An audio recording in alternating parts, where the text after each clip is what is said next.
In the early hours of June 29, 2025, 6 Russian ships silently cut through the Black Sea, carrying hundreds of elite troops and tons of weapons poised for a covert amphibious assault to crush Ukraine. They thought they were invisible, no satellites, no radar, no one aware.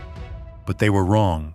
A pair of eyes in the sky, a drone costing just $30,000 changed everything. What will Ukraine do with this advantage? A devastating ambush or a fatal misstep?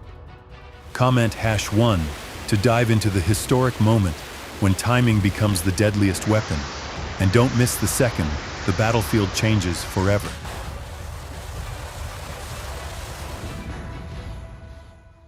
On June 29, 2025, 6 Russian military ships stealthily entered Ukrainian waters before dawn, silent, resolute, and deadly.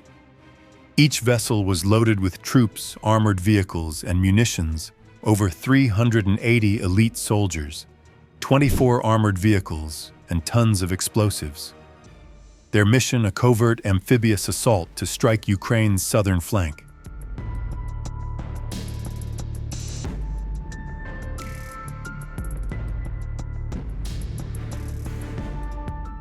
No satellite detected them. No radar tracked them. Every move was meticulously calculated, every route planned in detail. To Russian high command, this was the perfect infiltration, a ghostly force gliding across the sea under cover of night. But they were unaware. They were being watched.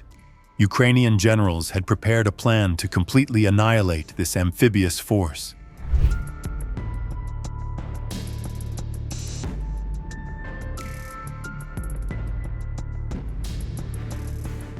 What happens next proves that anything is possible, and you're never safe until the war is over. At exactly 3:14 a.m. under the cover of darkness, the Black Sea was silent until it wasn't. 6 Russian military ships, specially modified for stealth amphibious operations, sliced through the waves heading west from occupied Crimea.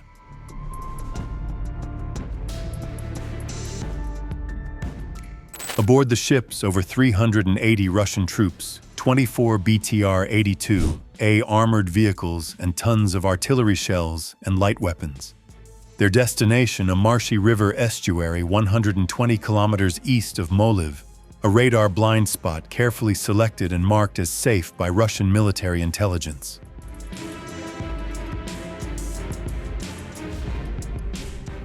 No satellites overhead, no drones, no radio signals.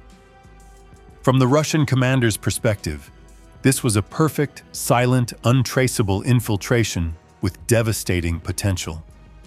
The goal: establish a beachhead before dawn and advance north with mechanized infantry support by 6:00 a.m. Moscow, had bet everything on this gamble.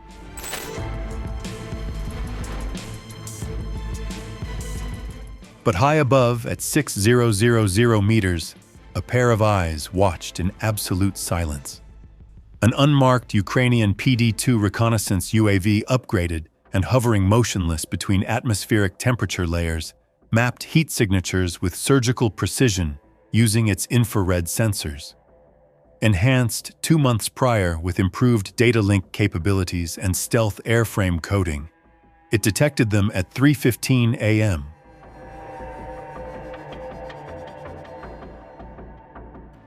Six thermal anomalies moved in tight formation, emitting heat signatures consistent with diesel engines and personnel on ships. The drone didn't attack. It didn't even move. It only reported. Every 10 seconds it sent short bursts of encrypted data, telemetry, video, and thermal to the Joint Operations Command in Kyiv.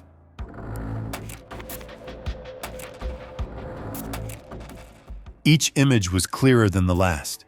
The data packets were time-stamped, geolocated, and cross-verified by ground-based radar arrays. The infiltration was detected not by satellites, not by radar, but by a $30,000 UAV hiding in plain sight. Russia remained oblivious, confident in the perfection of their stealth plan. But Ukraine now held the advantage of timing and in war timing is deadlier than firepower.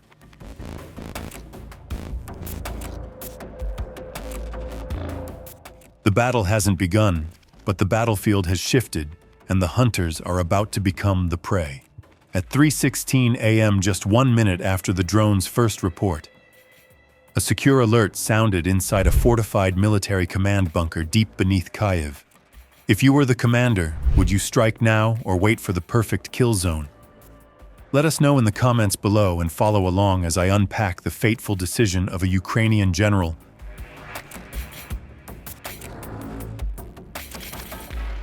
The encrypted data stream from the PD-2 UAV fed directly to the strategy table, surrounded by Ukraine's top generals, intelligence officers, and drone warfare analysts. For the first 10 seconds, no one spoke. Then General Anatoly Vashchenko, commander of the Southern Operational Group, leaned forward, eyes locked on the screen.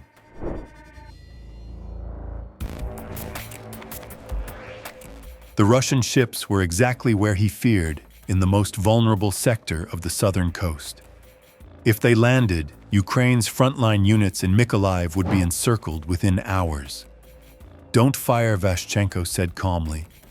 "Not yet." The room stared at him in disbelief. He pointed to a small canyon near the river delta, a natural acoustic shadow surrounded by ridges.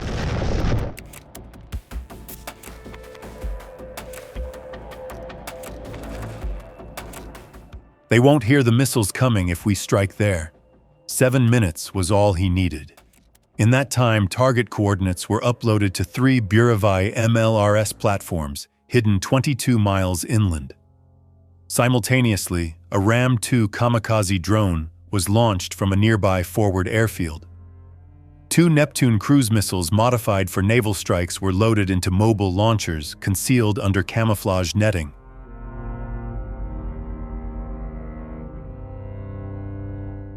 No expensive fighter jets, no massive artillery barrage, just a handful of weapons chosen for stealth speed and devastating precision.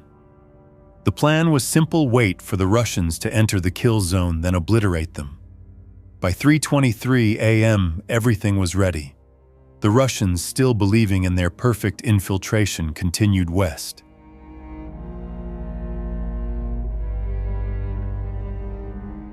Ukraine had drawn a line not on a map, but in time. The real firestorm was about to begin. Don't blink. At 4:42 a.m., the Russian convoy entered the designated kill zone, a river estuary surrounded by steep banks and soft marshes, perfect for absorbing radar signals, but also a natural acoustic trap. Support us by liking and subscribing to our channel.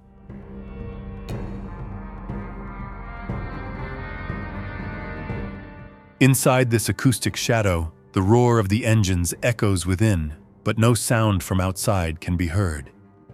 Unaware they are being tracked, the 6 Russian ships maintain a tight formation, each precisely 40 meters apart, to avoid collision. They are 120 kilometers from the landing point, but only 17 seconds remain before their destruction.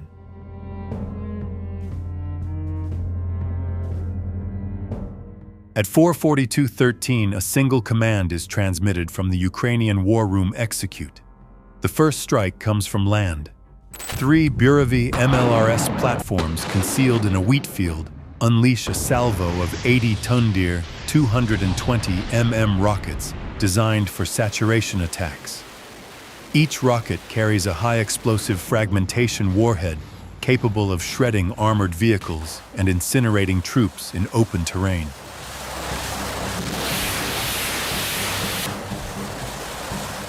The rockets streak upward, then plummet toward the water in a tight grid formation. 4 seconds later, the second wave hits. A Ram-2 kamikaze UAV, a modified LEA-100 drone, dives from 5,000 feet at a 70-degree angle. Its 4 kilograms tandem warhead pierces the bridge of the lead ship before detonating, triggering secondary explosions from onboard munitions. Can you guess who will win this war? If you have a guess, leave a comment with the number 2. If not, leave a 5.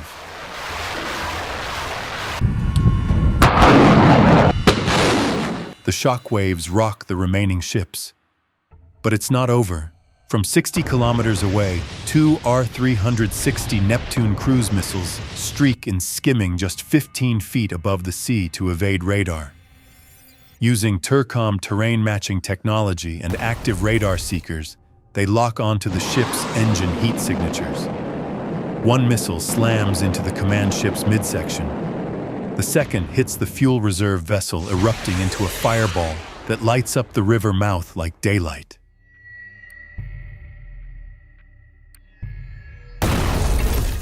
In under 150 seconds, the sea churns with fire smoke and screams.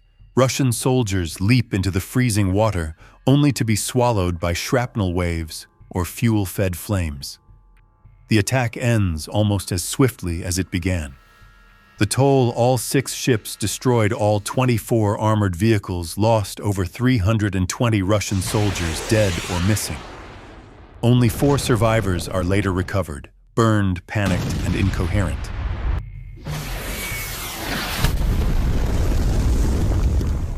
What made this attack historic was not just the scale of destruction, it was the efficiency. Ukraine used no fighter jets, no satellites, no billion-dollar systems, just a single drone, a handful of rockets, tactical brilliance and perfect timing. What stings more than defeat? The fear of admitting it. Russia cloaks its unerasable shame in silence.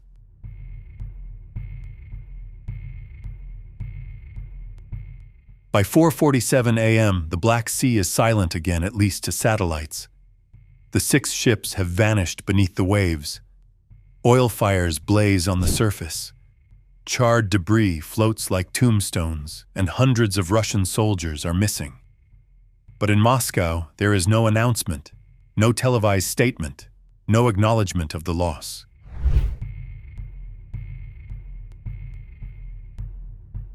The Russian Ministry of Defense remains silent.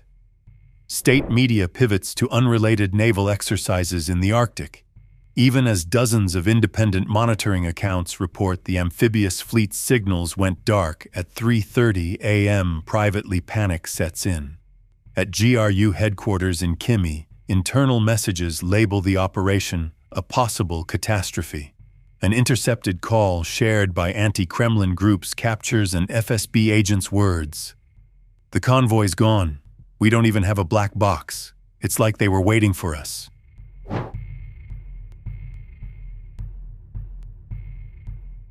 The Kremlin's worst fear has materialized. A complete tactical failure exposed not by NATO satellites or advanced spies, but by a cheap Ukrainian drone and shrewd tactical patience.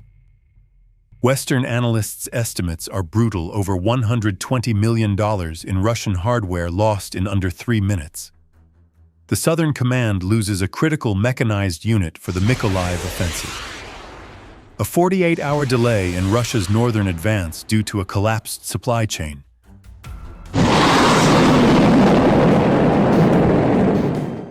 Meanwhile, Ukrainian officials make no effort to conceal the attack.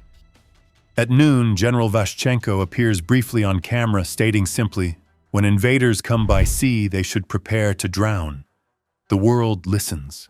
Pentagon analysts praise the operation as a textbook case of low-cost denial warfare. European media dub it Blind Bay. But what truly unnerves Russian military thinkers isn't the firepower.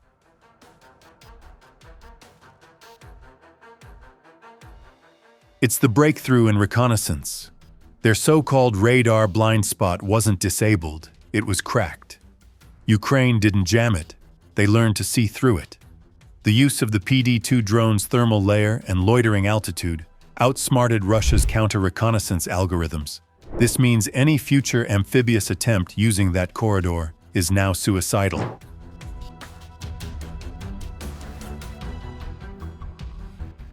Worse still, the soldiers' bodies cannot be recovered. Families will receive no coffins, only silence. This isn't just a tactical defeat, it's a psychological collapse. For the Kremlin, silence is no longer a shield, it's a confession.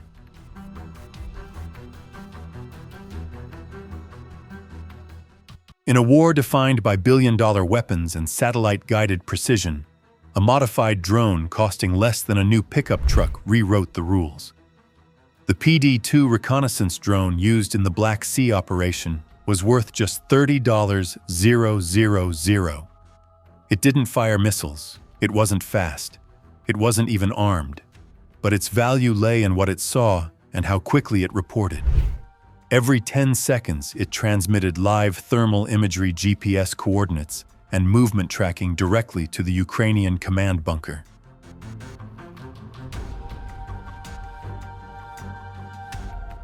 While Russian commanders relied on misplaced confidence and assumed blind spots, Ukraine leaned on real-time data and patience. That patience, paired with precision, proved deadly. "Don't fire until you can finish," General Vashchenko later told young officers at a military academy. You don't need to scare the enemy, you need to eliminate them.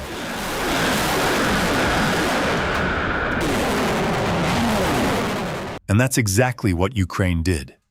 The operation used 3 Buravy MLRS platforms, not cutting-edge artillery, but older systems optimized with grid targeting, a modified Ram-2 loitering drone adapted from a surveillance platform with a 4 kilograms tandem warhead. 2 R-360 Neptune cruise missiles, originally designed for warships, were repurposed for precision strikes on slow-moving surface vessels.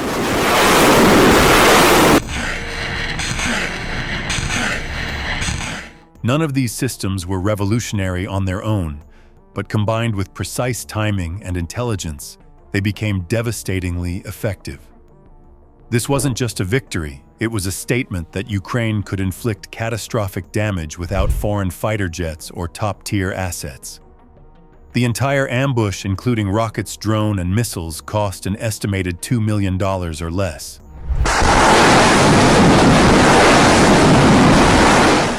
Meanwhile, Russia lost over $120 million, dozens of armored vehicles, and more than 300 elite soldiers in under 3 minutes. More critically, Ukraine didn't just defend its territory, it shifted perceptions. NATO analysts began citing the attack in briefings as a case study in asymmetric warfare. In the US, retired Admiral James Grady remarked, "It's not about how big your gun is. It's about when you pull the trigger and who's watching the target first."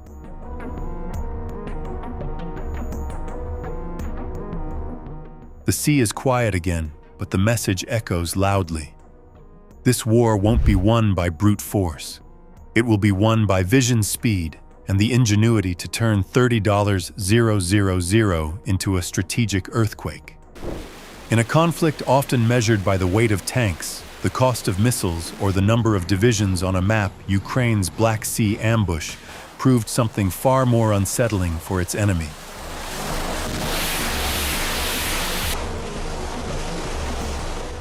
This is no longer a war of strength, but of wits. A $30,000 drone, silent, unarmed, and undetected, triggered a chain of decisions that obliterated an entire Russian amphibious force in under 3 minutes. No flashy fighter jets, no carpet bombing, just timing, intelligence, and precision. Ukraine's military didn't need overwhelming firepower.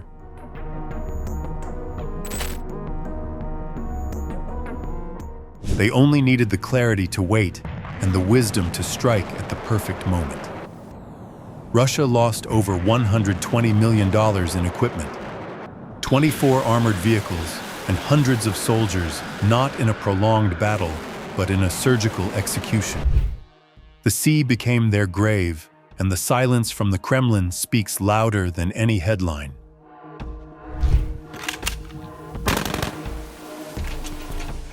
The Black Sea ambush wasn't just a victory, it was proof that in modern warfare, wits can trump brute force. But the question remains, if you were a Ukrainian general, would you wait or strike immediately?